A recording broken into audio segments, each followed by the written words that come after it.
Welcome back to the Occult Rejects. We got a returning guest, someone that's been on the show many times and has always brought great information with him and stuff when he covers the topics. And I'm very happy to have him on for this one. I had wanted to cover the Epstein files. Just didn't really know anybody that was really covering them that I thought was worth having on. I did try to have somebody else on, and we never covered the files. We just talked about some other crazy shit instead, and never dropped the episode because it was out there. But we got William Ramsey on, somebody who's a little bit more mentally stable for this topic. And but before we introduce him, let me introduce the other rejects that are with us. Brandon, my man, what is going on, sir? How are you?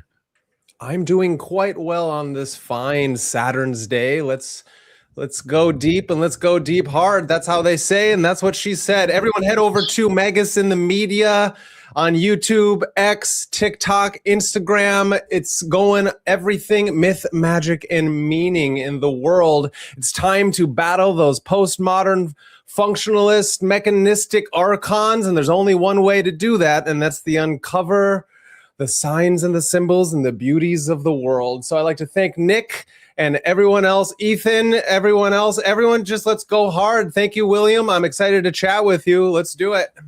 Oh, yeah. Awesome. Thank you very much, Brendan. And my man, Ethan Indigo. What is going on, sir? Thank you very much for making this one. Appreciate it.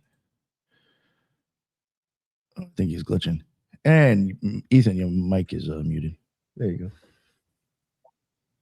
Yo, sorry, my thing is falling a second or two behind. Great to be here. Nick, thank you for putting this together. Brandon, great to see you.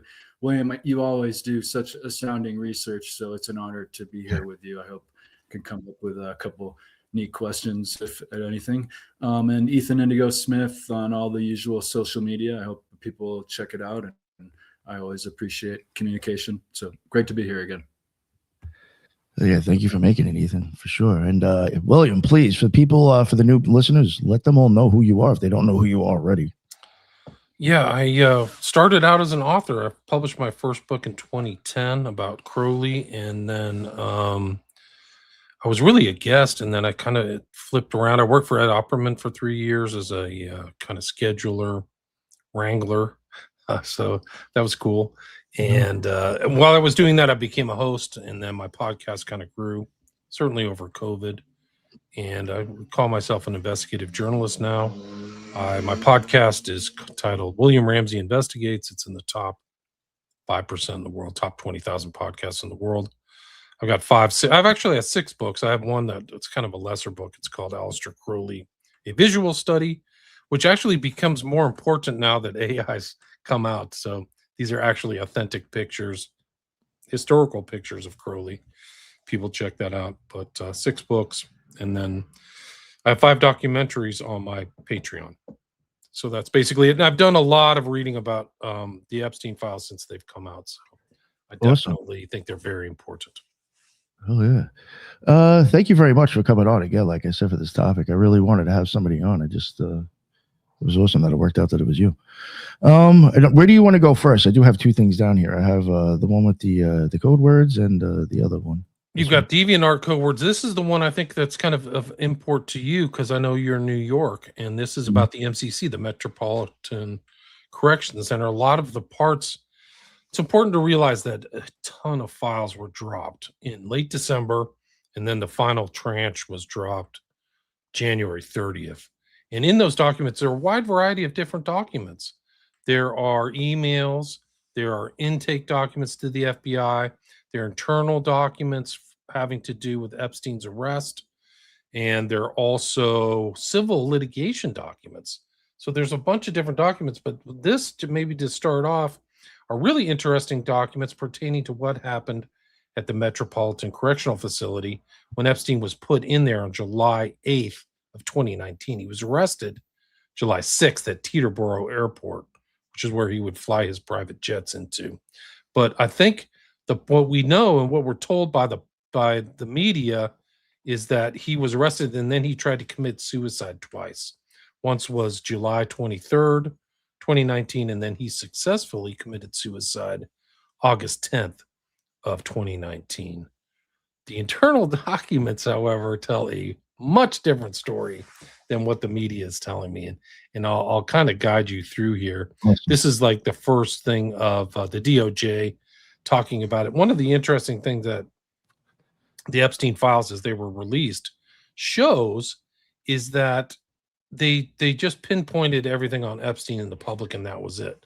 The Epstein files show it's a network, and he's heavily connected. He's talking to so many people in the public that it's actually shocking to me how many people he was familiar with, Woody Allen and so many celebrities. But this internal document you'll see here, and it's the files are all categorized by this EFTA number. It's the acronym for the Epstein Files Transparency Act. So all you have to do is type in this bottom number on the bottom right into the justice.gov website, and these things will pop up. This one is EFTA 001614494, and it's the internal death investigation for the New York Field Office of the Federal Bureau of Investigation, right? A subset of the Department of Justice. It tells a much different story. They're internal documents. I don't think this document's ever been released to the public, not to my knowledge, before the Epstein Act. But you can just scanning through here, you can see how thorough it is. I think it's like 118. This is 118 pages of material. So it's almost like a mini document. I mean, a mini book, actually, about their take on the events.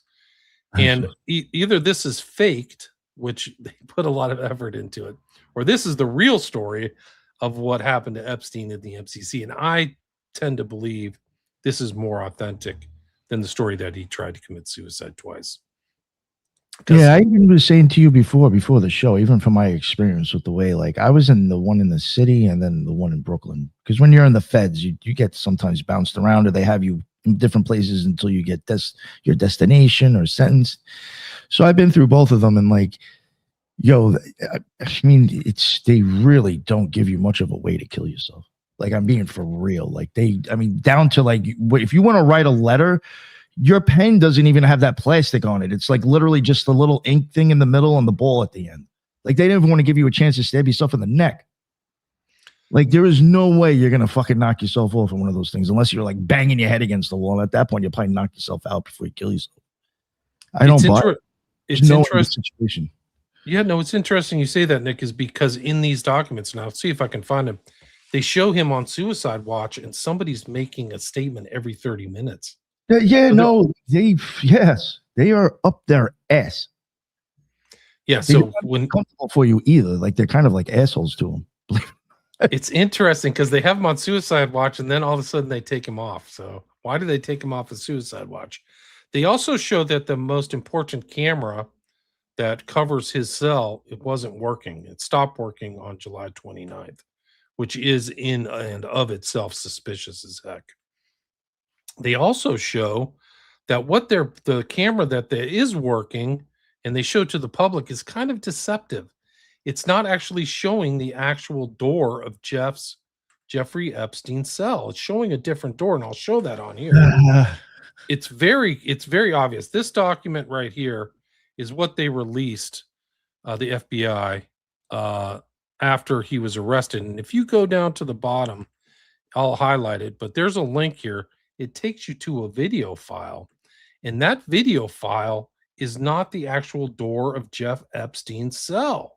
It takes you to a different shot, and I'll show you very clearly in these documents what the DOJ did, either through intentional obfuscation or just negligence. They didn't tell the public what it was, because the layout of the two-tiered kind of system within the special housing unit is a subset of the MCC. So the shooting is completely away from everything else, and it's on its own. Exactly. He's like the number one guy in the jail, right? So like, he's in a special housing unit within this giant, like, I think it's 12-story building or something. And he's in a second tier. You have to go up the stairs, and there's supposed to be a girl or person there watching him, literally within a stone's throw of his cell. And the interesting thing is, these files show that the night that he died, from 12, the recordings that were supposed to be done at midnight, 3 and 5 were never done. The rounds were never done. So the people, and the The girl who was supposed to be doing it was brought up on charges, and they're in these files. I'll show them to you. So this stuff never made it out into the public. He gets into jail on the 8th. You can see right here on 7/10. He's assigned this guy, Nicholas Tartaglione. And we'll show pictures of him. The pictures of him out of jail are terrifying. The guy is roided to the max. Like, he looks gigantic. Like, he's a huge, gigantic guy. He also had just killed 4 people. Like, he was being charged with the murder of 4 people. What he had done, what he was charged of, and he's convicted within the last couple of years, is that he had gone, it was like an hour or 2 north of downtown NYC. He was at a bar, and he was dealing coke, and he felt like he got burned, I think is the story. And he lured a guy to the bar and killed him. And then the guy's 3 friends showed up, and he killed all 3 of them too. And then he took their bodies and buried them on his property in New York, and they found him. So he was arrested and put in jail on that, tried, and then found guilty. He wasn't guilty at this point, but they put him in there. They're questioning Epstein almost every day about his well-being. On 7/11, you can see here, chief psychologist saw Epstein for a psychological observation contact. He denied suicidality and did not appear to be in any distress at this time. So he says he's not suicidal. Then on 7/23, he's with Tartaglione. He suddenly gets brought in. Epstein told officer that Tartaglione's cellmate had tried to kill him and had been harassing him. Tartaglione claimed to have been asleep. So Tartaglione's story is that I was just asleep and I popped up and there was a rope around his neck. Like, this is barely believable for me. Like, I was sleeping and then I woke up. So Epstein's claiming that this thing is that he's trying to kill him. Then he's on suicide watch. So Epstein initiated on suicide from 7/23, and they're constantly asking him, "Are you suicidal?" Then he's taken off of suicide watch the next day. So they're believing he's suicidal, but then they take him off of the watch. See, that's even another thing. I think if you get put on suicide watch inside there, it has to be for at least 72 hours, regardless. So, like, even like people know, like, this is the whole thing. If you want to pull that shit to think you're going to get some special treatment, you're actually going to be in a shitty situation because you lied it for a fucking few days. So it's something to think about before you really want to push this stuff off. These are all very sketchy, Nick. This is like crazy stuff. On 7/24, the day after, Epstein denied suicidality and stated, "I have no interest in killing myself, and it would be crazy to take my life," even though he was depressed and unhappy about his current legal situation. So and they ask him again, on 7/25, he denied suicidality and said he was too vested in my case to fight it. "I have a life and I want to go back to living my life." He wants to get out of jail. Epstein then on 7/26, so 3 days after the event, Epstein denied suicidal ideation, intention, or plan and referred to himself as a coward. And "I'm Jewish," and said he was not someone who liked pain and would ever attempt to harm himself. So these have to either be forged or this is the real story. But there's no evidence that this is forged, It's just like, okay. Guys, like, I'm too much of a bitch to hurt myself. No. And he clearly is not athletic. So, I mean, he maybe rode around on a jet ski or something, but you don't see him ever playing sports other than ping pong. And wasn't there this element where he kind of wanted to like extend his life and procreate and put forth his genetic, there's no way he wanted to kill himself with that all in mind, right? He seems to have had a cryobank account, and he definitely wanted to perpetuate his genes, his genetic. He was kind of like a Bond villain in a lot of ways. 7/27. Cannot remember what happened in SHU. He didn't know what happened in the special housing unit. He denied suicidal ideation, said, "I'm a coward." So he says it again. He would remain on psych observation. At 7/28, denied suicidal ideation. 7/29, remained in the hospital 1 week where it is safe. So he felt threatened. He wanted to stay in the hospital. Oh, this is even another thing too. Like, if you're in the shoe for like doing something stupid, or you're in the shoe for like they think you're going to kill yourself, you're even going to have special different treatment. than even the people in there for other things. Like you'll even get different clothes. You get like a thing where it looks like a turtle shell. Like there's no way you can hang yourself with that. It's like some big Velcro fucking thing you get stuck wearing. You look silly as shit. Right. Wait till they show you what he supposedly hung himself with and his injuries. I'm thinking about it. This is the kicker, is on August 1st, 2019, staff reported that when Epstein came back from court, the USM asked him to sign a form that noted he had suicidal tendencies. So he gets back from court and they shove a form in his face. He was seen for a suicide risk assessment. Epstein seemed surprised that there was a form noting suicidal tendencies. He denied again that he's not suicidal. He denied any suicidal tendencies, and suicide watch was not indicated. Yeah, at this point, I'd be like, yo, what are you trying to fucking tell me? They're trying to establish a record. Yeah, I'd be like, yo, that's what they're doing. Fuck, sign this document, Jeff. You just came back here. Sign this. Yeah. And then he's like, no. Like, he's saying he's not suicidal over and over and over again. So then they take him out. Something happens. And then 8:10, he's found dead early in the morning. It's like 6 o'clock in the morning. That's a Saturday too, by the way. So it's kind of weird. Discrepancies on the release time too of supposedly him dying. I don't know, but it gets sketchier. Like it's very strange. Like I think the internal email was like, I don't know, it was like there's something weird about like when he first got. I think it was called it something like. Here's the thing is that you see this 12, 3, and 6. This turned out to be all forged and fraudulent. These like things they just found. Oh, and I'll show you exactly what happened later. But these official counts of inmates present were all forged. They found that out in a thing. I messed up. She's not to blame. We messed up. We didn't do any rounds. So they forged the rounds and then they admitted to it right away. Strangely, according to this record, right? Is that the one who got like $5,000 deposited into her bank account? Right. 5,000 deposit, had funds around, very strange behavior. So Epstein's time of death coded at 7:36. Reported by ER physician. Epstein body released to the office chief medical examiner. Then he's taken to the city morgue. Then there's an autopsy next day. This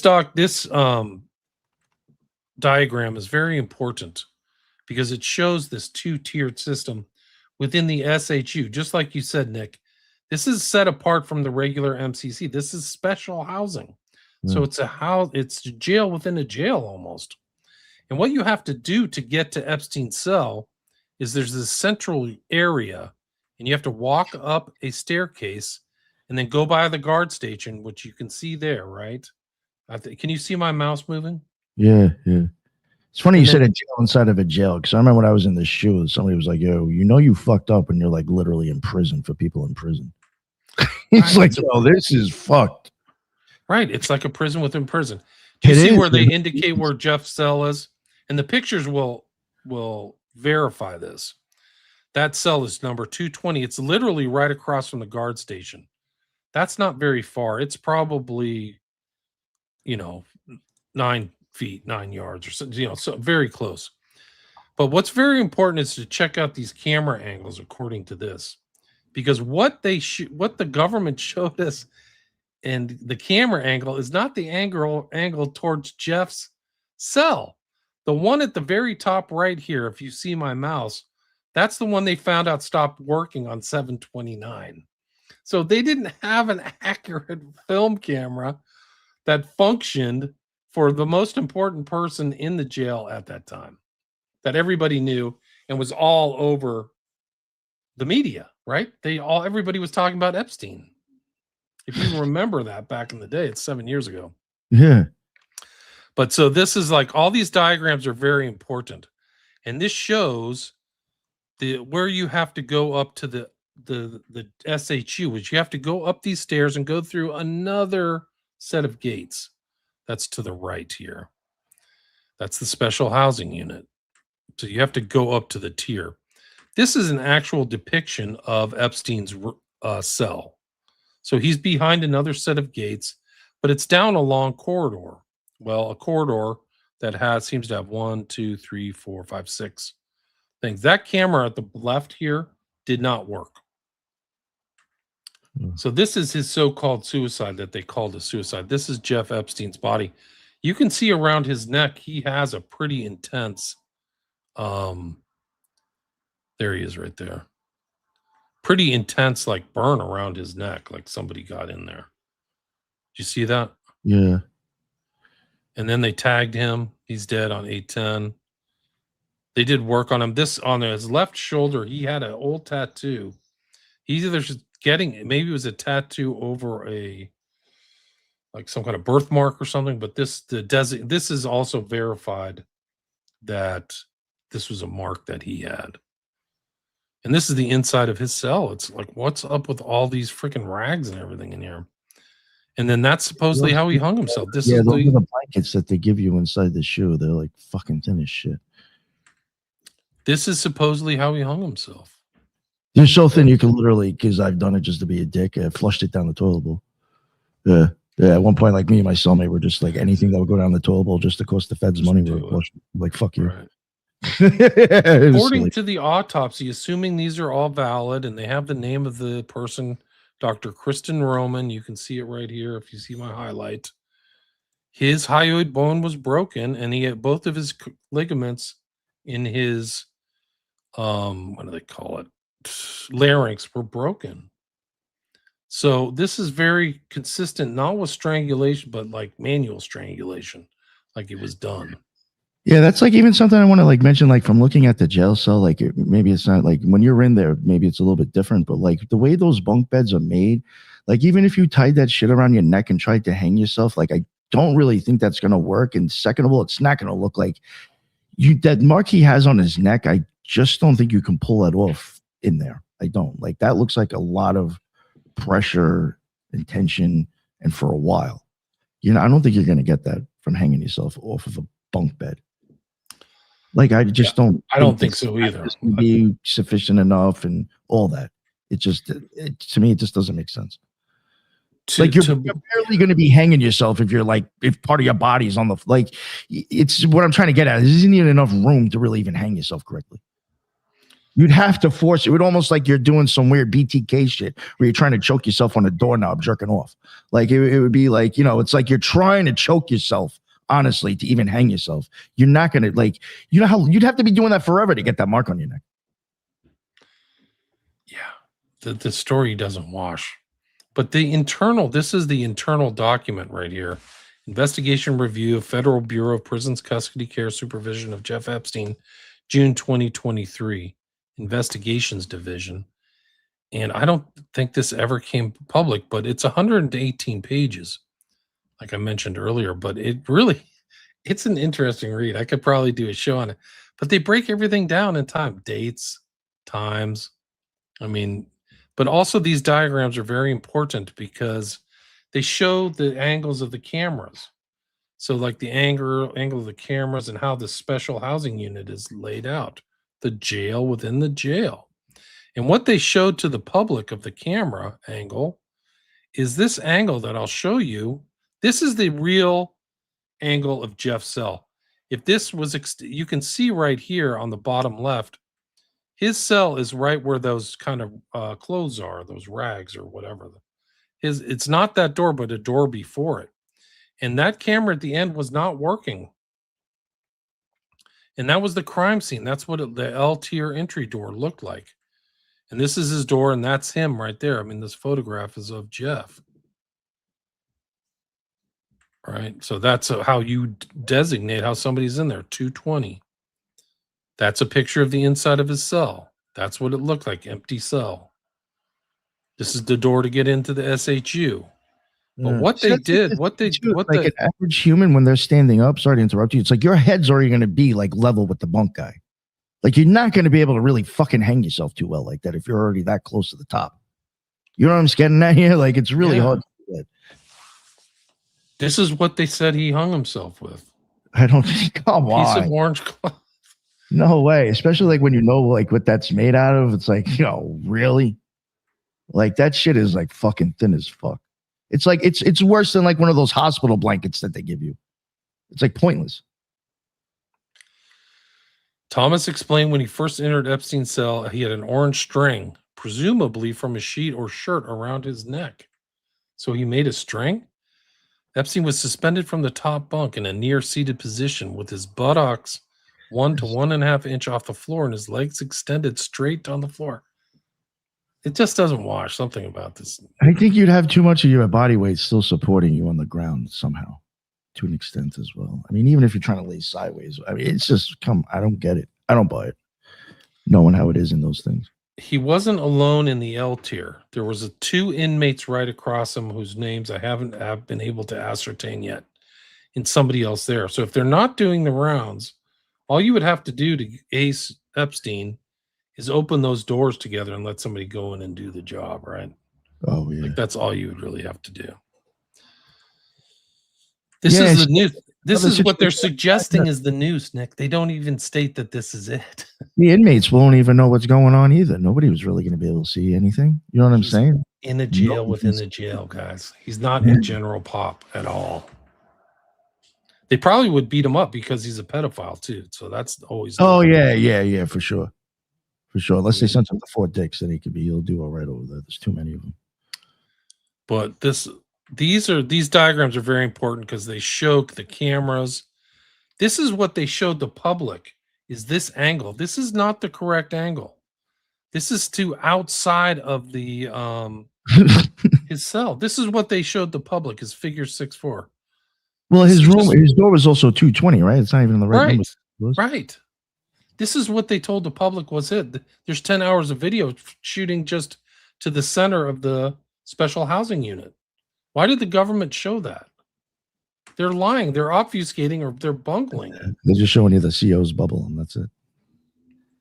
It's the doorway to the L tier. That's not the right angle. So all these, like, they're showing it. This is figure 6'7". Location of non-recording camera in L tier. It's the one for Epstein's cell. You literally have the most important guy in the country or most important guy jailed person, and they don't have a functioning camera. Warden who was not scheduled to work at the institution later. FBI forensic analysis. FBI sees all hard drives. Analysis Quantic. They went to Quantico. Technician reviewed DVR2 controller logs and found that there had previously been a catastrophic disk failure and no recordings would have been available after July 29th, 2019. So, it may have been working, but it's not recording. Can you imagine this? Like this Yo, straight up, I'll be honest with you. When I was in the feds, when I was in Fort Dix, there was some cameras that are up on the wall that I was like, it looked so fucking beat up and broken in glass. It's just like, is that even on?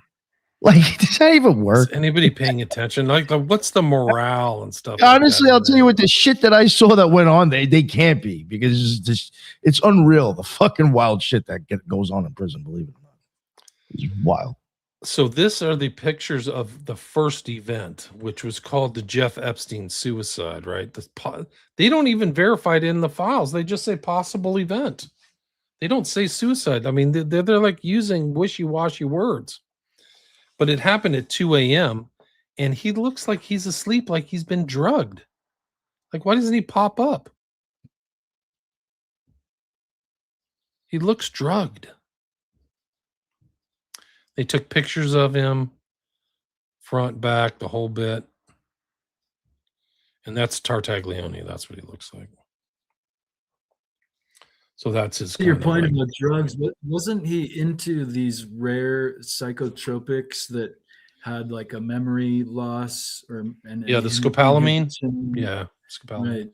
Right. I have it in the files that I sent. Who knows how that. Yeah, it's called in Colombia. They call it angel's breath, and it basically gives you amnesia for like 2 days. And they give it to dudes who are like. It happens a lot with prostitutes. The prostitutes will take their johns and drug them and then steal all their money and then dump them out. And the guy wakes up. He doesn't know where he is. Wow. There's Tartaglione. He's got the kind of telltale signs of former weightlifting and roid use, I guess. It's huge neck muscles or whatever. They're together. He says, this is Epstein talking. He says he's not threatened here. And he says, when Tartaglione returned, he was upset. Epstein stated he attempted to talk to Tartaglione, and Tartaglione called him a pedophile. Epstein also stated he knew Tartaglione was upset. He let him cool off. Epstein stated he does not have any issues with Tartaglione, and he feels safe. So he's telling him he's safe. This is 7:31. This is 2 days after. Well, later on, when we get down to some of this other stuff, he's like, guy tried to kill me. Like, he's telling two different stories. He stated he slept on the mattress. He got up, couldn't remember. He sat and stood on Epstein. Epstein was sitting on the floor, leaning to the side with his eyes open, but wasn't responding. He stated the last time he saw him, he was snoring really loud. Oh, sleeping good. And when asked about the allegations against his cellmate, he stated he was told if he heard him, staff wouldn't care. So why is this redacted? So what they're saying is that Tartaglione was told if he hurt Epstein, staff would not care. So this is like goes on with this kind of like, the encouraging Tartaglione on. The ambulatory. He does not want to talk about the events leading to the marks on his neck. Cannot explain the marks on his neck. Responded, I don't know. This is after the, quote, suicide attempt. He doesn't look in its distress or pain. I think they drugged him and tried to kill him, and he didn't do it. He either bungled the job. Because Epstein's saying he doesn't know what the hell's going on.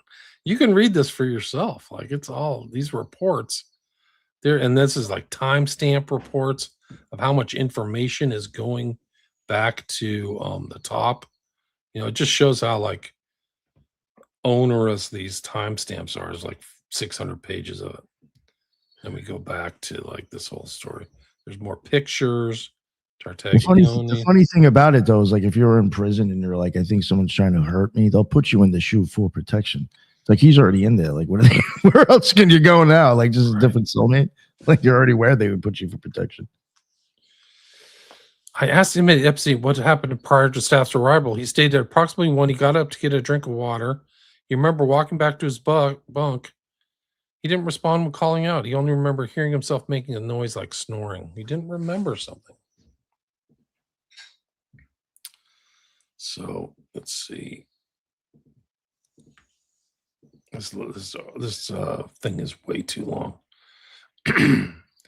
But anyway, this document is really something else. It goes in later if I could get this thing to function, but it goes later into how he told a different story that Tartaglione was trying to kill him.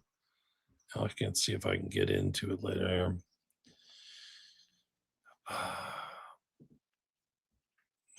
While observing inmate Epstein, he sat up on the bed and telling this is different. So it's D. Clark.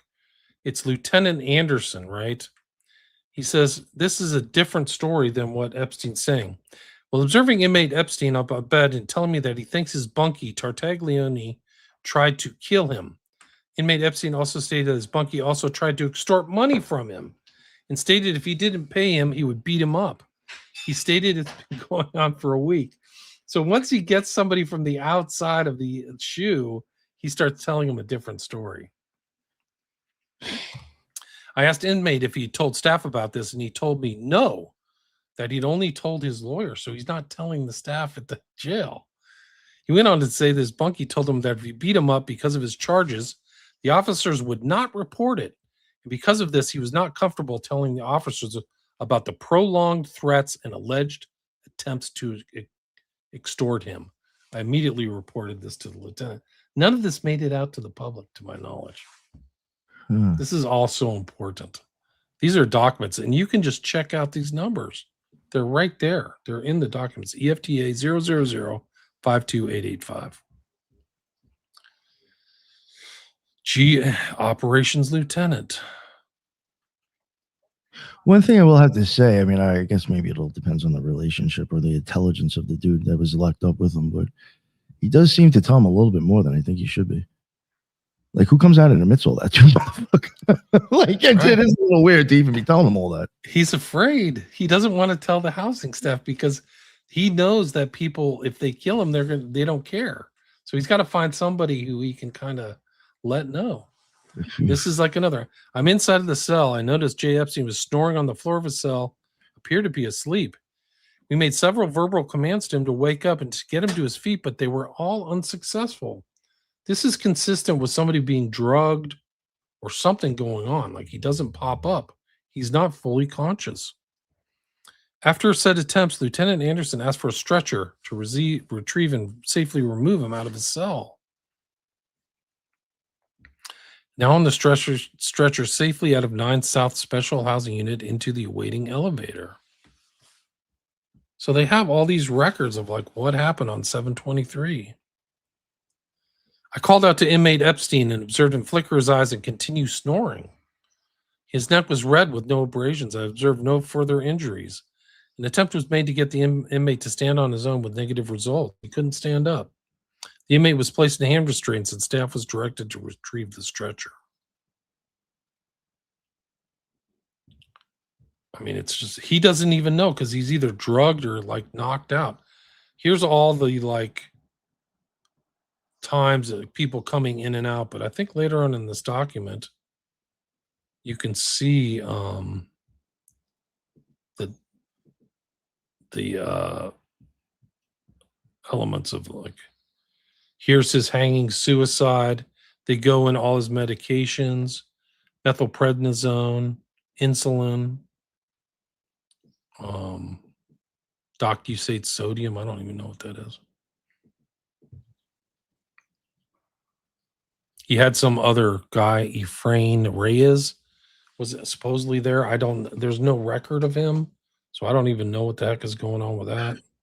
That's Efrain Reyes. I couldn't find out evidence of protesting. This girl who's supposed to be watching him, her name was Tova Noel, and they were thinking about prosecuting her. She had an indictment. I thought, and then nothing happened after that, right? I don't think anything happened. And then you mentioned the $5,000, a total of 12 deposits. This is according to Megan Kelly, not me. Total of 12 deposits have been received, culminating in the largest one, 5,011 days before he died. What's really weird, she didn't start working in the special housing until July 7th, weeks before his death. Oh, man, almost like she was put there for that shit. Oh. It's not outside of the realm of possibility, guys. They have so much See, here's the 30-minute round policies. This document shows on the right they're supposed to make rounds. The cell, this is actual depiction of the cell. Events of August 9th, Tova Noel. So this is about her. So if you go through this, she's lying. All these counts are fictitious. In reliance on that falsified count slip at approximately 12:49, Control Center cleared the 12 a.m. count. So she's falsifying these accounts. Why? That's what they're saying, not me. This is from their documents. Tova Noel and Michael Thomas, the defendants, so this is the potential thing, were additionally responsible for conducting the 3 a.m. and 5 a.m. institutional counts at the SHU, the Special Housing Unit. As confirmed by video from the MCC's internal video surveillance system, Noel and Thomas did not complete either the 3 a.m. or the 5 a.m. counts. Noel and Thomas nonetheless completed and signed count slips for both counts that falsely stated they had completed the 3 a.m. and 5 a.m. institutional counts. Just another thing I want to mention too, real quick. A lot of times when they do this shit, when I was in Fort Dix, like in the feds, you're allowed to have emails, and I didn't. They threw me in the shoe for mentioning people that I was in prison with in emails. Said it was a breach of security. I just got fucked with, but I ended up being stuck in there for a little bit. So I have experience inside there. When they come around to do those checks, 90% of the time you're getting woken up because they're actually shining a flashlight through the fucking window into your face to see you even move, to make sure you're still alive. So like them not doing this, I mean, that's, that they fucked up for sure. They got all the It's really hard to get a lot of sleep, actually, because they're always waking you up every time they go around to make sure you're there. It's fucking annoying, actually. My whole point is like there's tons of documents about what happened in the MSU. and you can read through them at your leisure. This is a 1,500-page document. It's crazy long. Anyway, that's my MCC. A lot different stuff going on there. He says his guy's trying to kill him. He won't tell the guys at the shoe because they don't think he's listening, but he's told his attorney supposedly, and these guys who came in to investigate suicide. Can't make it up, man. You want me to pull up the other the code words? Yeah, let's go through. Yeah. Brandon, anything? You guys got anything you want to, whatever? No, okay. Sure.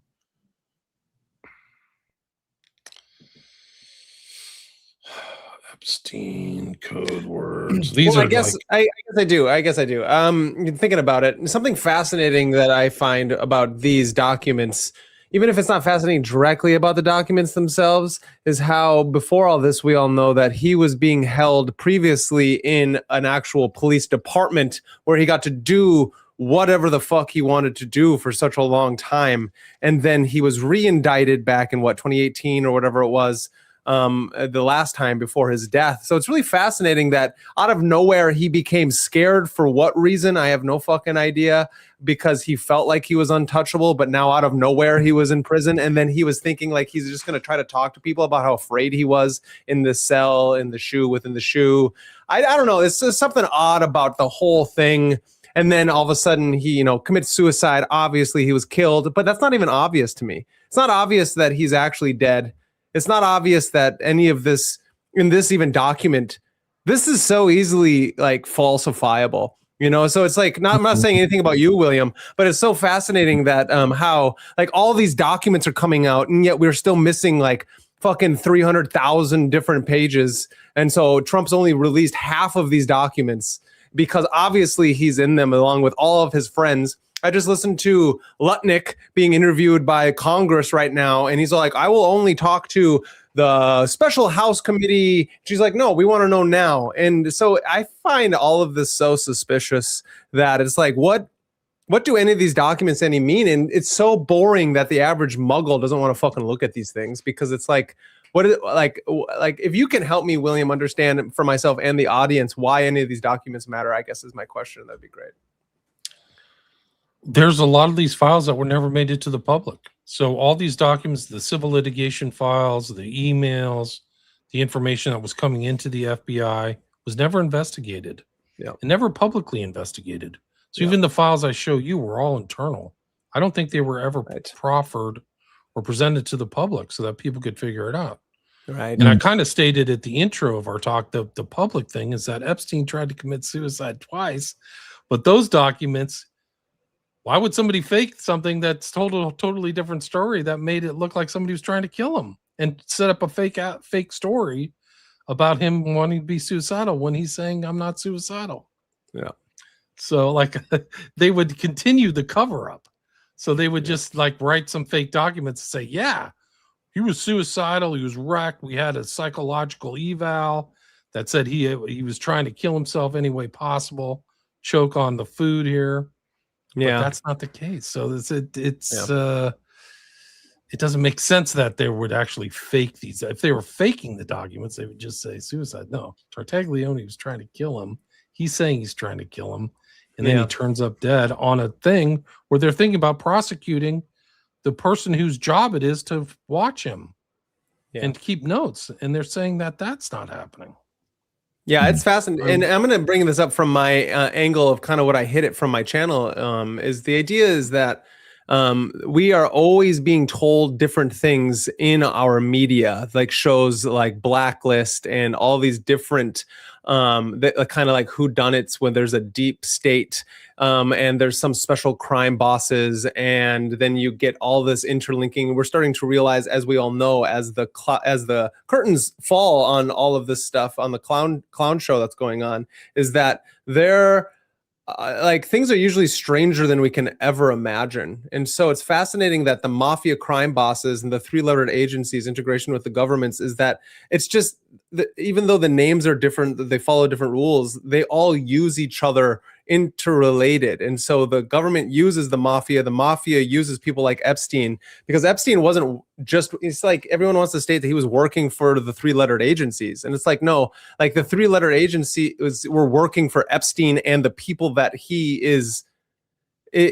working for, these oligarchical fucking parasitic class. And so it's so fascinating to me that it's like, how easy is it to put on a mask as your Epstein going into this prison, and we don't even know that the initial person is Epstein himself? And I think these are questions that need to be answered, because it's like, we all know that CIA has masks that they can put on that make you look exactly like Biden, for instance. He's like a bumbling like robot walking around, but really they just put a mask on the robot and he looks exactly like one of Elon's fucking cyborgs. And so I'm halfway joking with that, that's a joke. But the idea is that, like, we know that things are stranger than they ever assume them to be. And so documents like this, I think, are really important, because I think it's really important we have documentation. But why I'm here is to ask these questions about what is fiction and what is reality and what is in between these things. And I'm just here to tell the audience that it's like, read these things for yourself, just like you should go out and read Plato, read Aristotle, read Homer, read these fucking documents so you can start reading. And the idea is that if you have a symbolic logic background, which most people don't, but you can learn logic, you can read these things and you can start seeing the nonsense from what is real. And most of the time it's a 1,500 page document. You'll get fucking 5 pages that actually mean something. I will say, yeah, when it comes to stuff, it's even kind of reasons why I might have like stopped myself.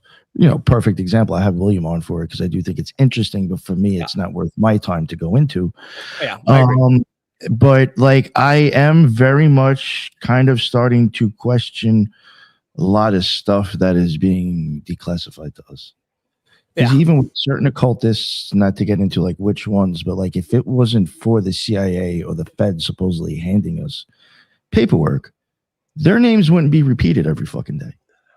And as an occultist, regardless if it's good news or bad news, as long as you're active in everybody's fucking head, that's all that matters. That's all that matters. So I think some of this stuff, I hate to say, it may sound crazy, may not be true, but it's getting you to talk about them all the fucking time. Yeah, I agree. So I do question, like, what, with Epstein, my hands are up in the air with if I even think he's dead or not. But I do think there is value in looking in these things, because I think in some extent there is probably actually like occult shit being leaked to an extent. Oh yeah.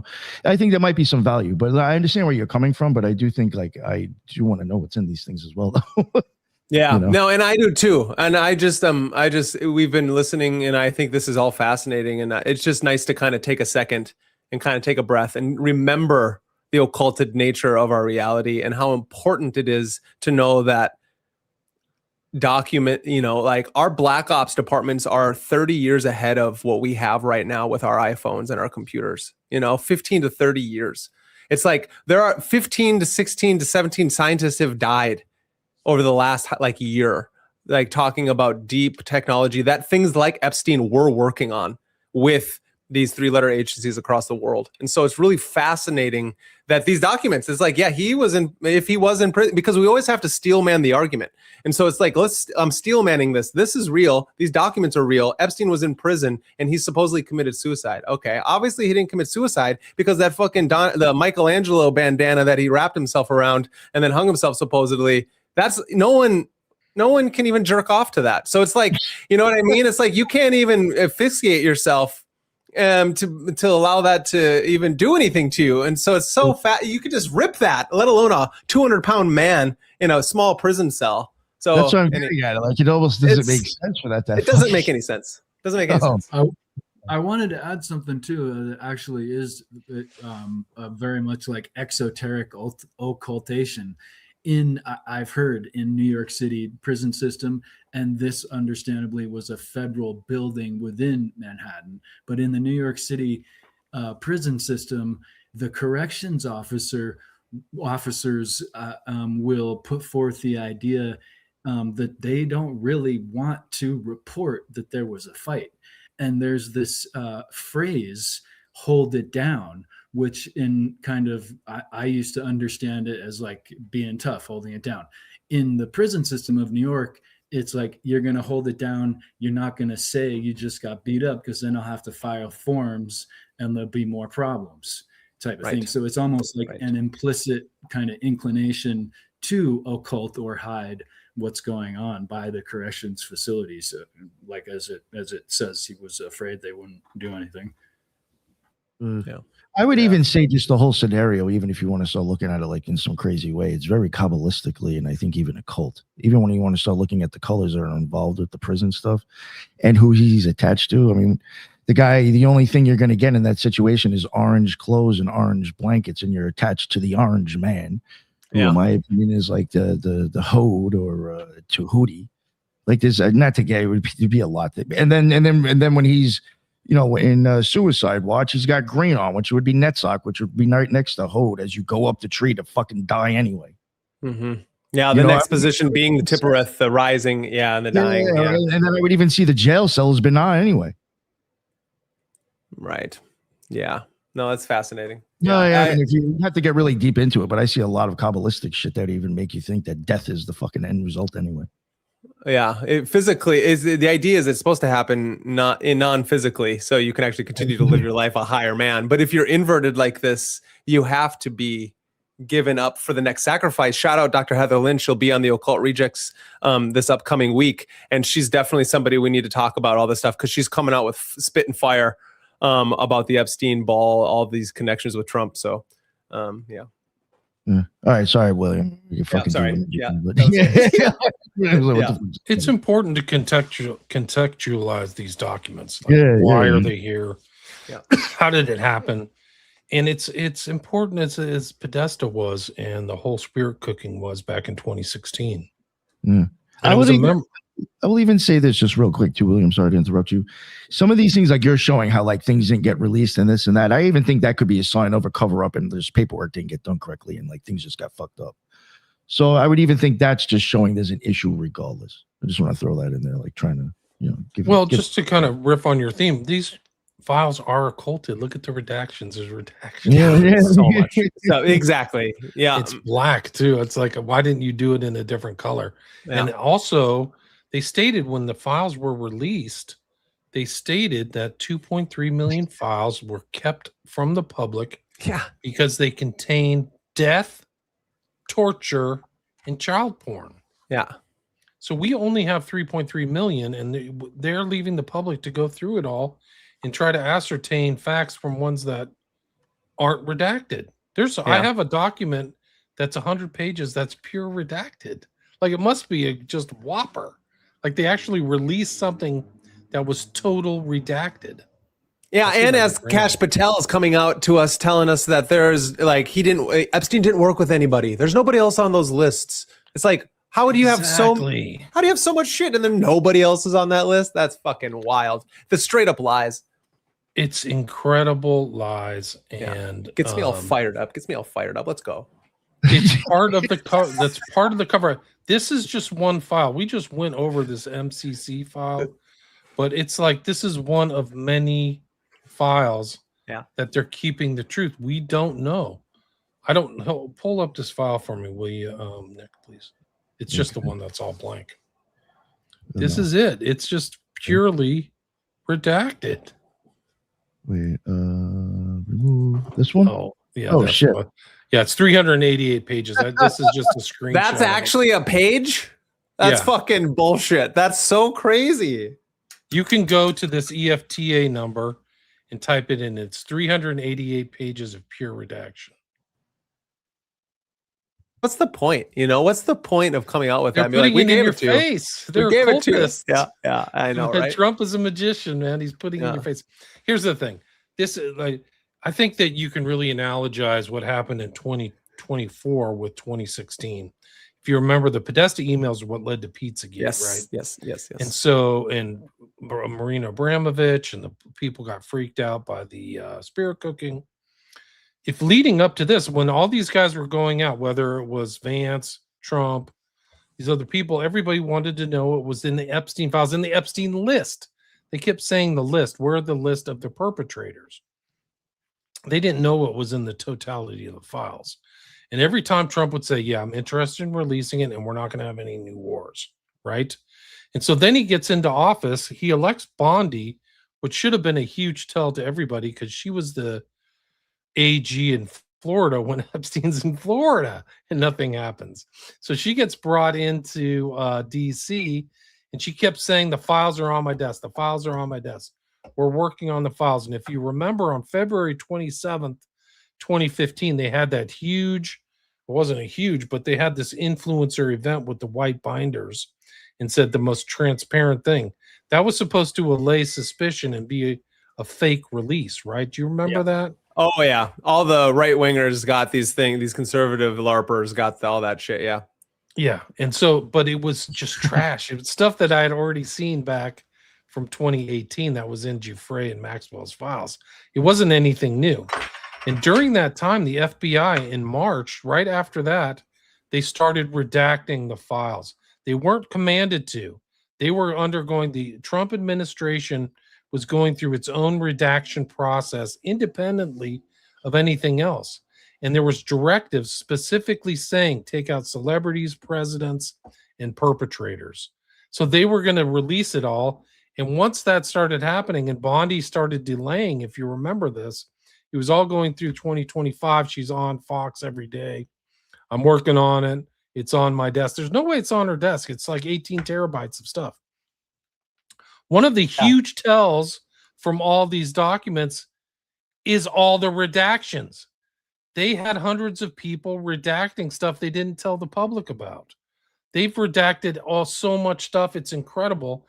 Then the left figures out, well, there must be something in there if they're taking all this time. Let's like lever this things out. Let's figure out a way to get this out. And Massey's on board, if you remember.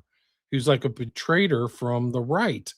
And all of the, like, one of the things that's really incredible is the right takes itself as like the most Christian and moralist of all these people, and they're covering up rape and child trafficking.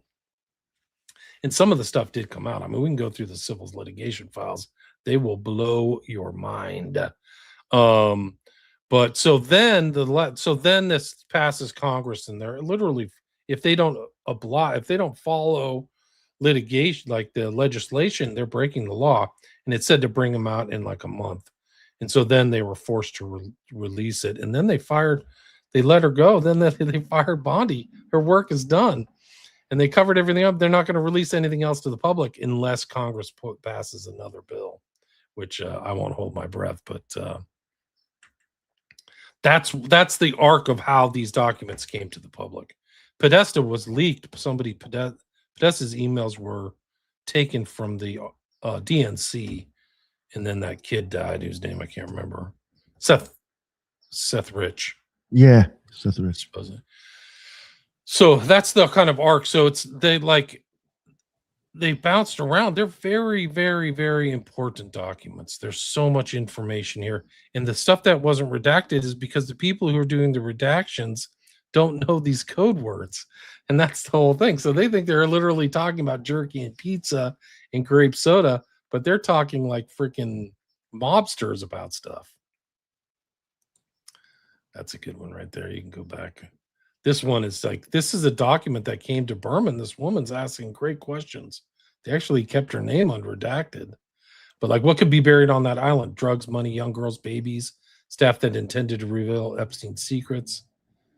Need to go through Epstein's staff, past and present.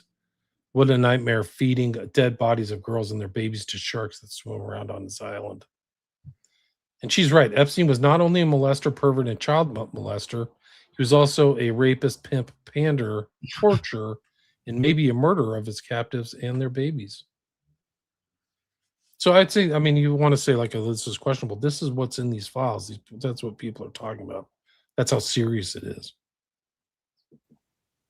And one of the more topical, even though it's severe, things that have been maybe revealed, suggested at least, is that like soft and easy case that he got in Florida, and the the easy time that he had to serve was actually reduced in its accusation because there were probably, and said to be anyway, much younger girls than the teenagers that they try to put forth where, oh, it was only this, you know, but it was probably younger girls included too in that whole arena. There's infants disappeared. There's like women who said my baby's incubated. There's statements of women at Zorro Ranch who said they were experimented on. So there's allegations of experimentation, infants being stolen, babies being trafficked, and rape of children under prepubescent children. There's one civil litigation files that talks about a 5-year-old child being gang raped at the mansion, and there's pictures of it. So acts of unspeakable depravity are in these files that were unredacted for some reason. I don't even know. There's allegations of kids being thrown to alligators, a lot of really dark, hunting black people at night, sniping black people, mass trafficking. Courtney Love's dad said that stuff that was going on at Zorro Ranch, it's 100 times worse. Zorro Ranch, if you look at the topography of the layout, it's literally a mansion in the middle of nowhere. It's literally not surrounded. There's nothing within like 15 miles in circumference. Yeah, I've seen somebody that recently has been going over there, or they went over there and like were just showing like what it looked like and how like security is still heavily active. Like you are not getting on that property. Things have been dug up before the investigation restarted by New Mexico.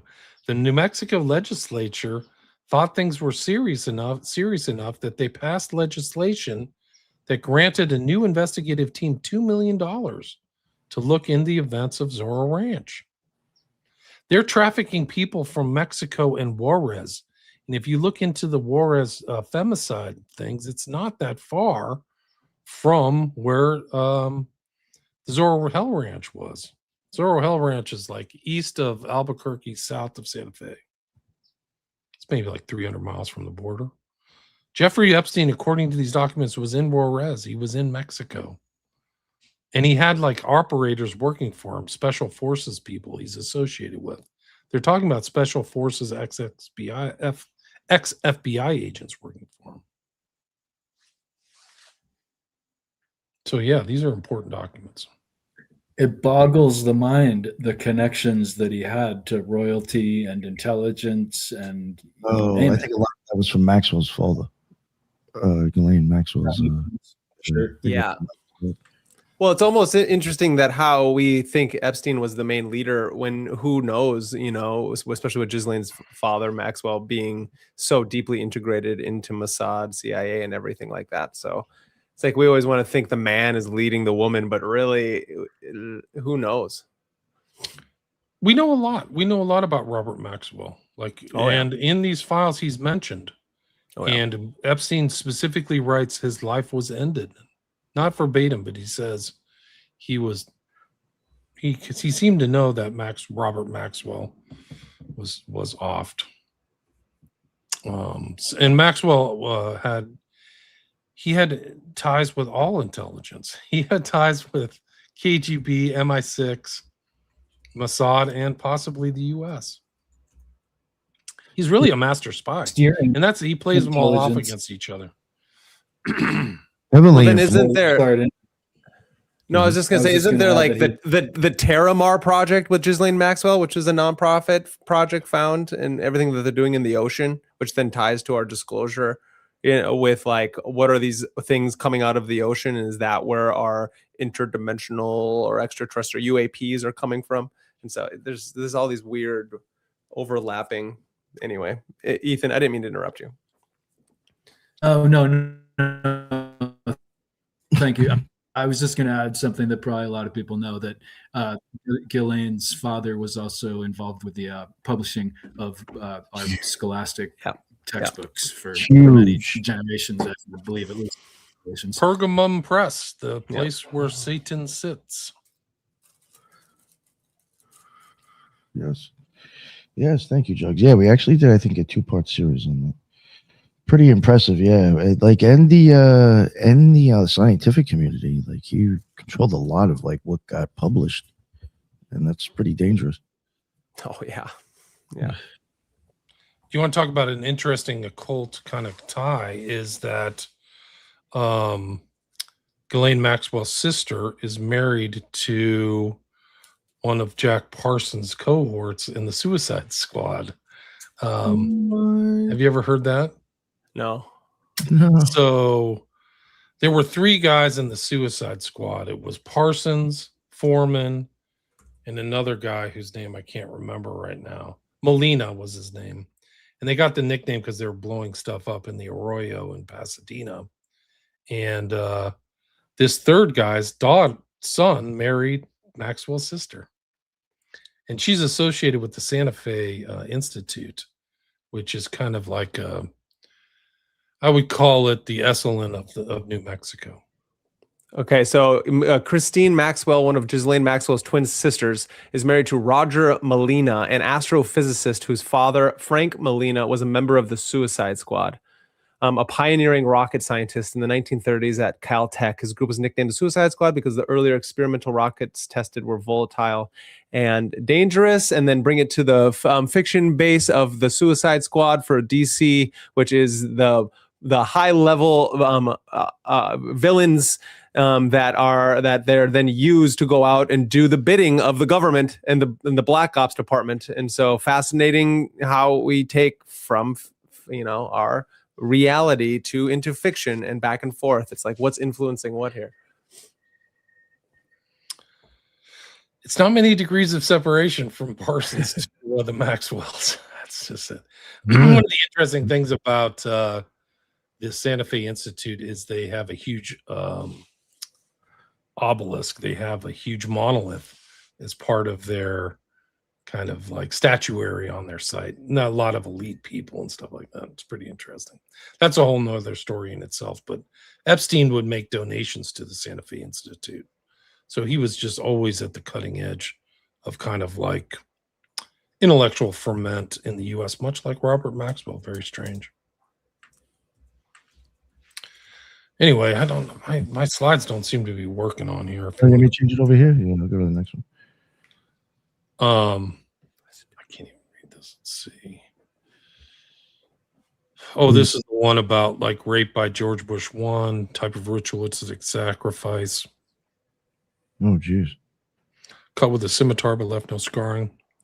On the audio, witness babies being dismembered, their intestines removed, and individuals eating the feces from those intestines. Fuck. Wow. Holy This is NYPD. This is where it's coming from. This is after his death. Interview of purported Epstein victim.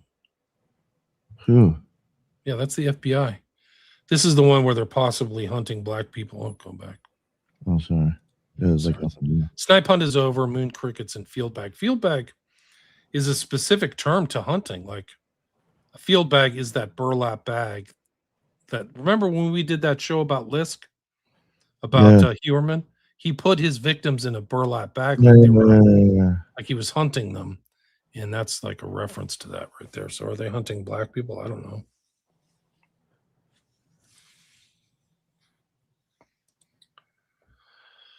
This is an explanation with snipes and hunting and the quail hunting and things like that. You covered those scientists that were been dropping dead. I've been looking into it, I saw somebody yesterday. It's just like something that made me think about this in its own sense, like kind of what Brandon was talking about earlier. Just sorry to go off on it. Just thought about it now. I was watching last night. Somebody was like, I watched like maybe 20 minutes of it, not the whole show, where they were getting into like what's up with all this shit, and they showed how like one of these people somehow tied back to one of the Challenger people. And like, depending on what type of like conspiracy theorist you might be, for me, there's enough proof out there to where I do question if those people are dead, because you can kind of find them again online still doing Oh yeah. Yeah, like professors and school teachers, right? Yeah, so I'm like, this I've heard of that. Because if the Challenger wasn't real, is any of these people even really dead? Yeah, you gotta watch yourself, Nick. You're gonna Alex Jones yourself here. John Podesta even ties in with them as well. Oh yeah, his wife is like friends with like somebody who's like in the middle of all this, and I'm like, what the fuck? Let alone the Chester Bennington / Podesta connections on if that's the son to father thing. And Let me find out John Podesta is just like the screenwriter for all this fucking bullshit.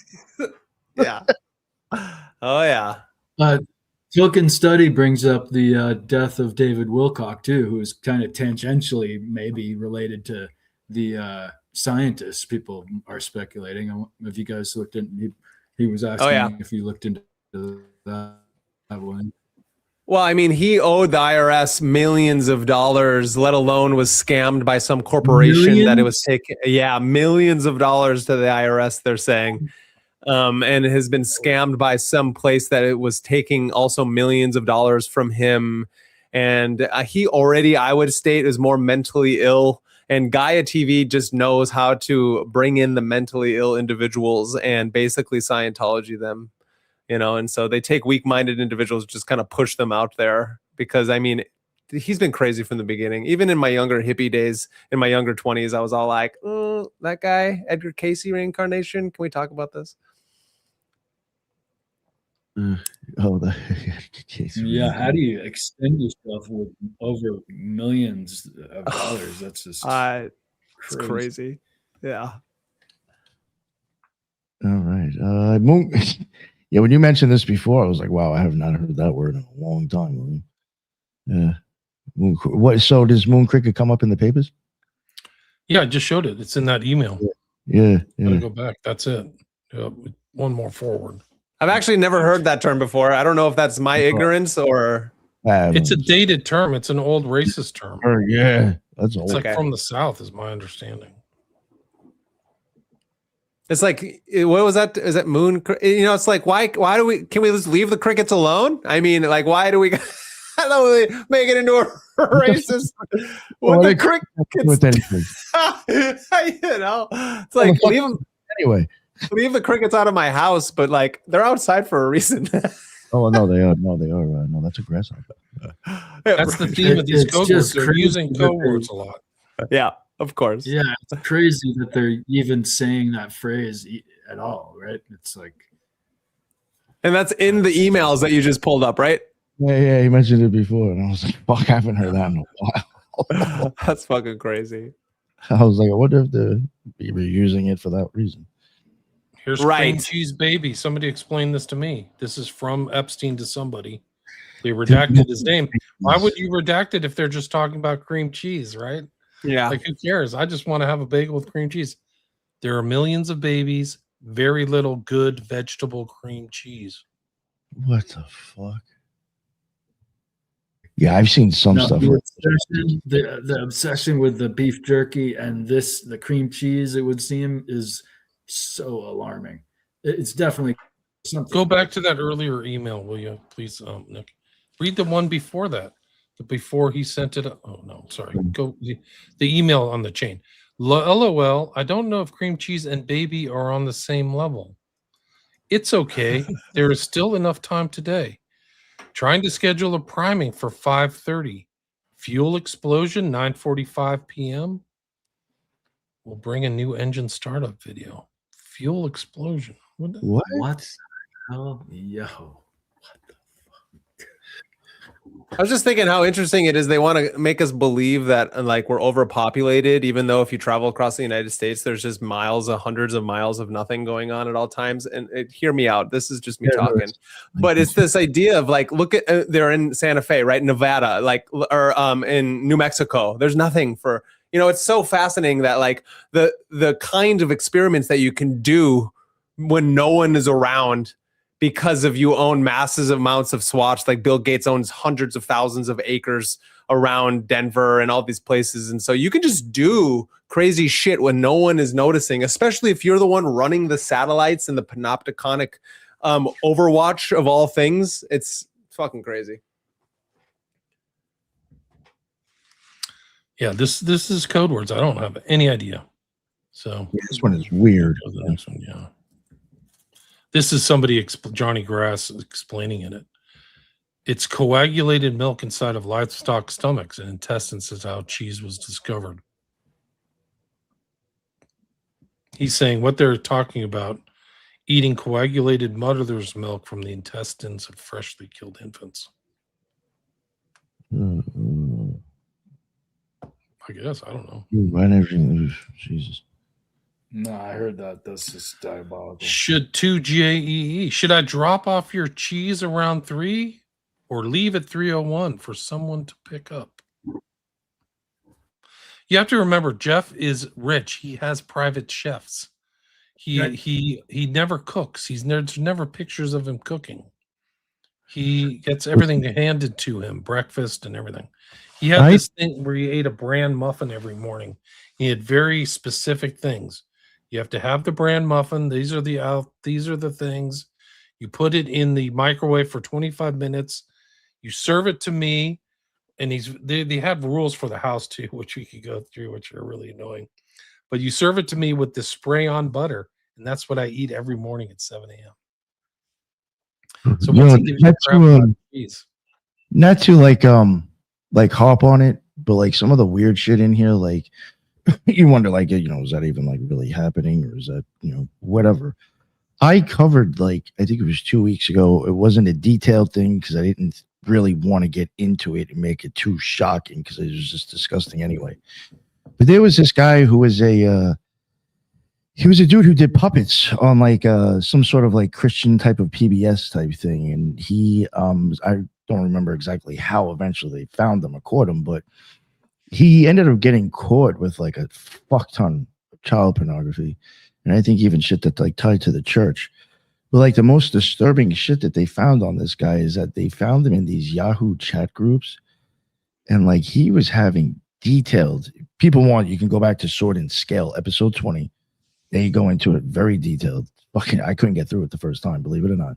They go into very detailed these conversations that he is having with people about how they obtain kids, exactly how they cook them, what parts of the monster.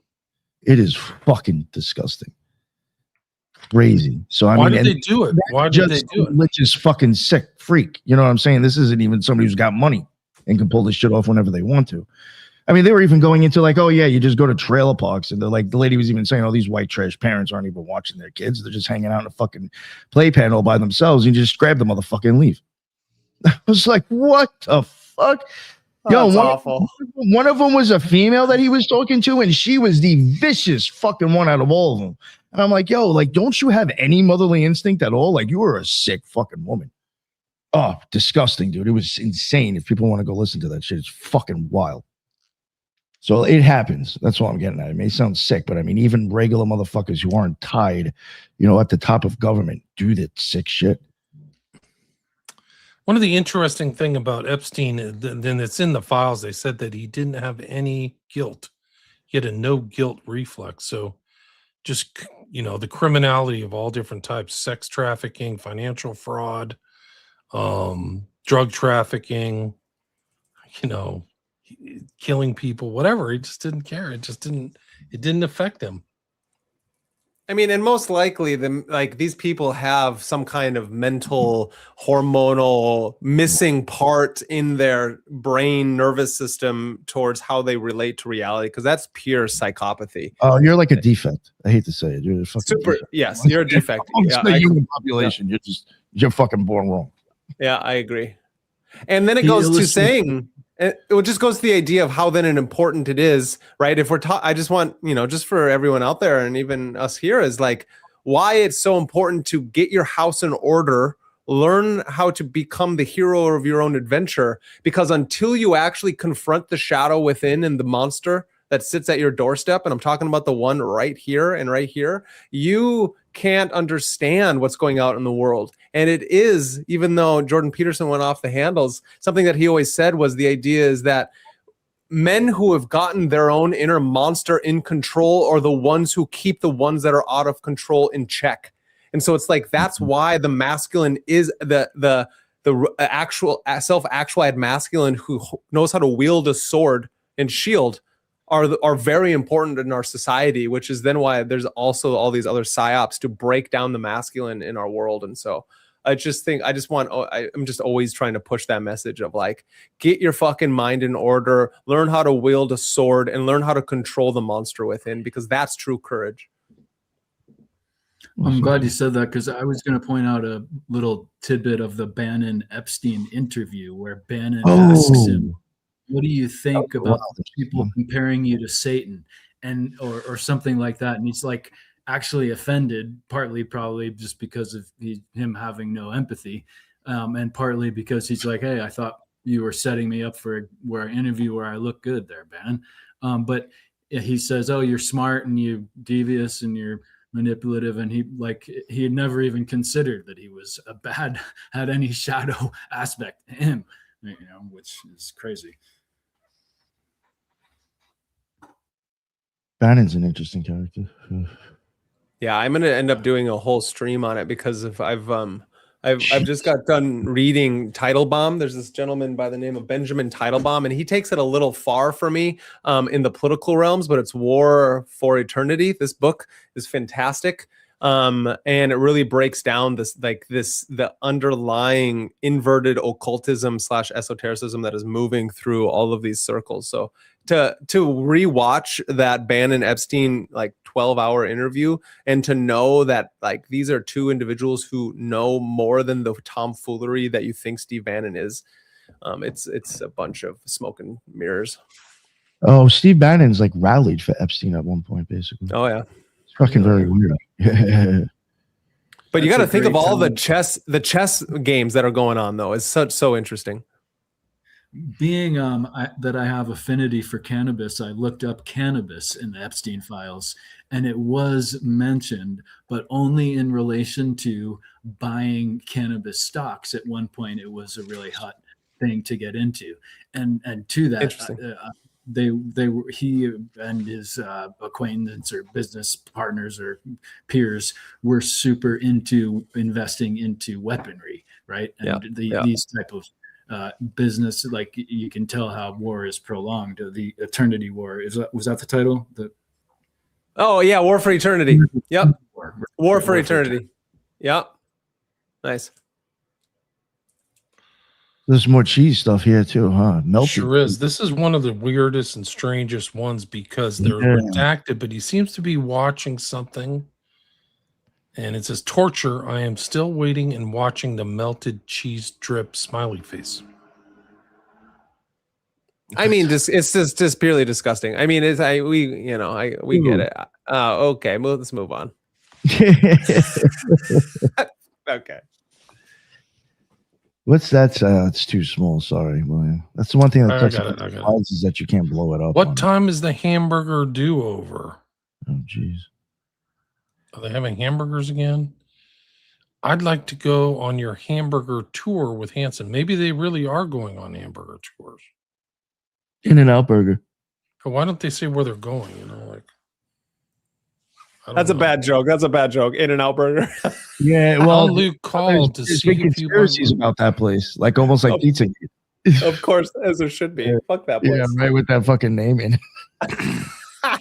Yeah, like a hamburger. Go to In-N-Out Burger. Yeah, we'll stop at Come and Go after. Yeah. Oh man. Fuck. Then come at ping pong and wrap it all up. Yeah, the muffin one's real. I talked about the muffins earlier. Yeah. Joe, did I ever tell you? Oh yeah, me and somebody from the show went to that place. The Comic Ping Pong? Yeah. Did you eat there? Yeah. Yeah. Wow. It was fucking weird, dude. Yeah. One weird thing I will say about it is that a lot of the photos online doesn't match what the inside of the place looked like, except for the bathroom. It was pretty correct. I was thrown off because when I walked in there, I was like, "This isn't what it looks. This is not what it looks." Of course, like. we can't trust. This is weird. Yeah, but there was a weirdness about the whole bar and area where they performed the music. It was a weird place. Huh. Yo, me and this kid JJ, it was the funniest fucking thing, and I was like, yo, this couldn't have happened anywhere else. We parked on it's on a strip of a bunch of stores. We parked on the side street, and we're walking and making the turn to start heading to the place now. And there's this I don't know, cross-dresser on one of those motorized fucking scooters, the ones that you stand on.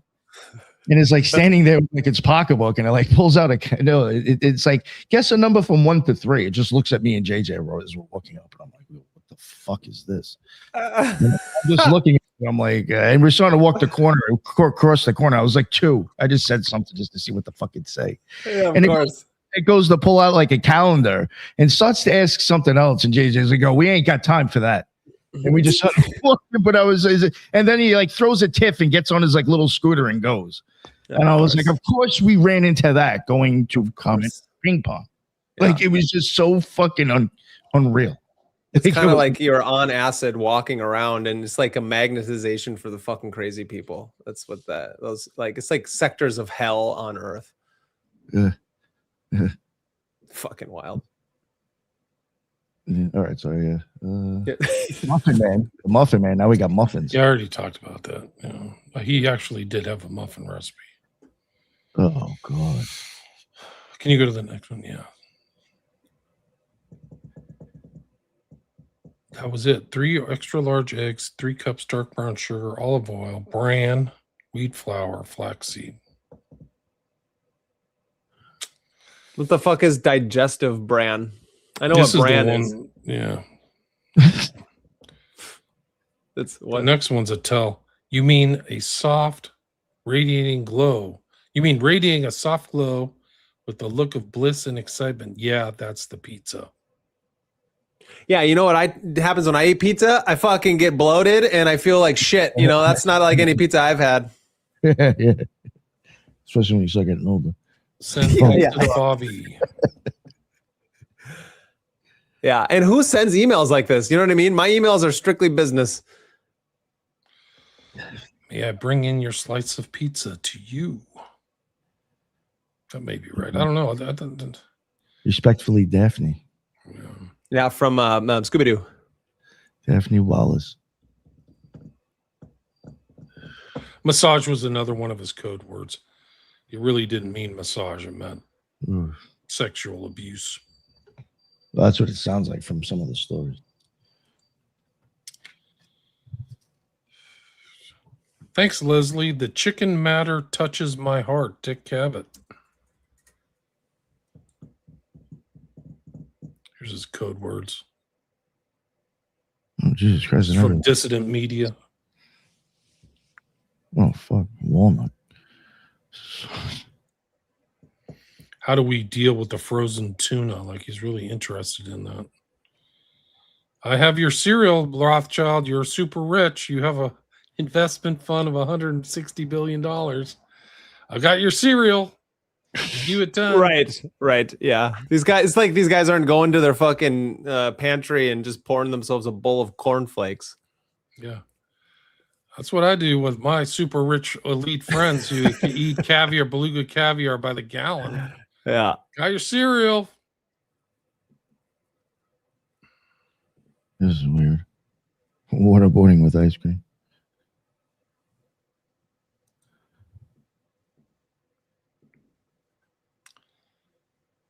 Very much so. Making my execution plan and trying to have something for you tomorrow. Bones, plastics, blood, guts, all bound by science that I understand. Partners, plan, revenue, jobs, gangsters. Okay. No, you know who I saw? He was contacting he was asking him to do work with him. I thought it was actually really interesting. Rupert Sheldrake. He popped up in the yeah. He didn't go, like, it wasn't showing that he was like going anywhere with the dude, like going to his island, but it was showing that he was having conversations with the guy that he wanted him to work on something at MIT with him. Yeah. Well, to be honest, that makes a lot of sense, and not because I think Rupert Sheldrake's a pedo, but because of his work on morphogenic fields. I mean, it is the cutting edge of. You agree? Yeah, no, I know where you. It's the cutting edge of science and consciousness. If people out there don't know morphogenic fields and Rupert Sheldrake's work, please go out there. He got banned by TED Talk because he had the top 10 most banned scientific rules.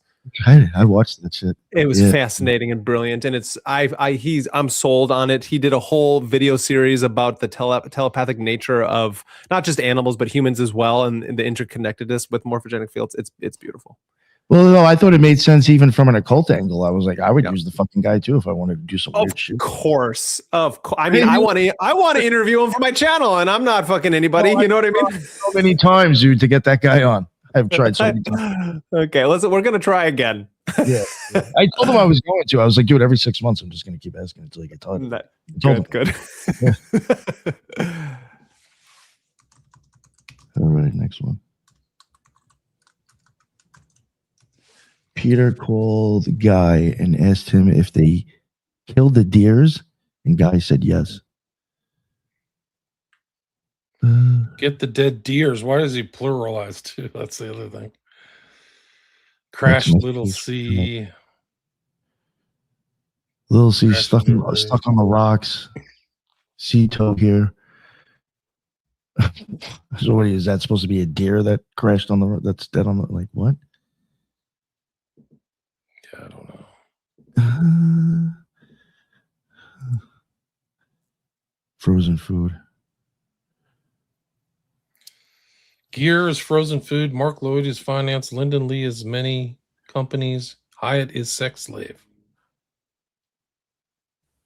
It's just like among the salad, discussion. means. Yeah, right. Among the discussion of beef jerky was frozen beef jerky references many times, and it's like, what? You don't freeze real beef jerky, right? Yeah, I don't think you have to, really. No. Yeah, I would think the frozen thing, well, I don't want to get too into it, but I'm assuming it might be like frozen body parts. I don't know. Cereal. Go to the next one. I think there's Oreo. ice I cream. heard something about Oreo coming up in his shit or something. I heard about that. People thought that was weird. That's interesting. Oreo, which is black and white, is slide number 33. I like that there, William. That worked out well. Memo to mature, health-minded vampires. You might want to consider eliminating your treats to victims under age 30. JEE was right all along. What? This is better than a Chinese cookie. Let's go for pizza and grape soda again. No one else can understand. Go no. That weird shit. This is Francis Derby. That's the chef at Cannibal. Nick, I got to run. I got to wrap it up. Okay, yeah, no, that's fine. Yeah, I think Magus had to get going. We can too. do another show. I mean, Yeah, sure. this is like 50, 60 hours of Epstein material. There's so much. Well, I from would even different say angles. the show at the beginning I thought was actually really interesting, to tell you the truth. So that was cool. Even though technically it wasn't the files everybody's thinking of. That shit was with the prison is actually interesting. Mhm. And I think, unfortunately, due to my experience, I think it's also good to know like what you're kind of actually dealing with, like when you're in that situation. It's very different than I think the public perceives it to be. 100% Yeah, for agree. sure. I 100% Yeah. agree. I mean, nobody can imagine what it's like unless you've been in it. It's very and even though it's not a good representation, is like people who think they know what mushrooms or LSD is like, and they talk about it, and you don't know until you know, and then there's different degrees of knowing when you've done it as well. You know what I mean? It's like Or understanding or perception of it. Uh-huh. Yeah. But thank you all very much. Before we wrap it up, Brandon, remind everybody where they can find you again, sir, please. Great. Thank you, Nick. This was a great conversation. It was so fantastic to meet you, William. I've heard about you, obviously, and all your work. So it was good to be on a stream with you and go through these types of things because the people got to know. And if they don't know, they don't know. And they might as well come to the Occult Rejects to find out. So it's just one of those things. Everyone head over to Magus in the Media, where we break down all things myth, magic, and meaning in the world. Subscribe, like, and share. Got work coming out all the time. Interviews, video essays, live streams. Next live stream, I'm going to probably do one tomorrow on my own. Who knows what it's going to be about, but it's going to be about something. Nice. Monday night with Jin. Ethan and I are going to be breaking down again the Tao Tai Chi in action, because amongst the craziness of the world, there's only one way to be, and that's rooted as the craziness swirls around you. Go to Instagram, X, TikTok. Just please subscribe, like, and share, because we got to take down the archons together. Thank you again to Nick, and as always. Hell yeah.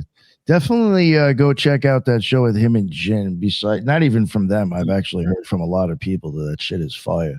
I'm a little jealous. So for real, I've heard a lot of good stuff about you guys teaming up. So definitely go check out that show. Ethan, please, my man, let everybody know what's up. William, thank you so much for presenting all that great material and research you did, and great to be here with you guys too. And Ethan Indigo Smith on all the social media. I got a few books out there. The Complete Patriot's Guide to Oligarchical Collectivism is sort of related to the subject at hand. And I always appreciate many articles to come, and always appreciate being on here with you guys. So thanks, everybody. Love having you on, Ethan. Always glad when you can make it, my man. And William, please let everybody know what's up with you when they can find all your amazing research and stuff, please. Well, they can find all of our old shows, Nick. We've done at least 10 or 15 on a wide variety of subjects. They can find them at William Ramsey Investigates or Occult Rejects, and top 0.5% podcast in the world. William Ramsey Investigates, 5 books, and all my stuff is on Patreon. But thanks for having me again. It's great to talk with you. Hell yeah. I was going to fix you before, but I was like, maybe I'm wrong, because you said 5%, and I was like, no, you're in the top 5%. Top 0.5. 0.5, yes, 0.5. Because I was like, I'm in the top 1%. There's no way I beat your show. I was like, he had to have fucked that up. Yeah. Oh, maybe I misspoke. Yeah, 0.5%. It would be the first point. That's impressive. That's huge, man. That's awesome. Yeah, that's a lot. Yeah. Good for you, man. But yeah, go check out his shit. If you've never heard of him before, go check it out. Definitely did a lot of work together. Go check out that stuff as well. And I'm sure it's on both of our channels, so you can go find the Occult Rejects on his as well. But thank you again, William. We'll definitely get you on again at some point, maybe to talk about this or something else. And thank you, everybody in the chat. That is what's up. And until the next one, everybody be well.